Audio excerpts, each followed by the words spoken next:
Hi, today in front of me Doogee T20 and I'll show you how to mute notification sound on this device.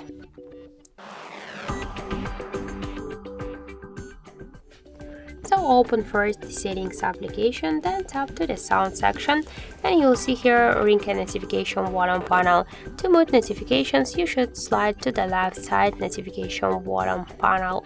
By this way, you will mute not only your notifications but also the ringtones. And if you want to stay with the ringtones and to mute only notifications, you should unmute this volume panel and scroll down to default notification sound.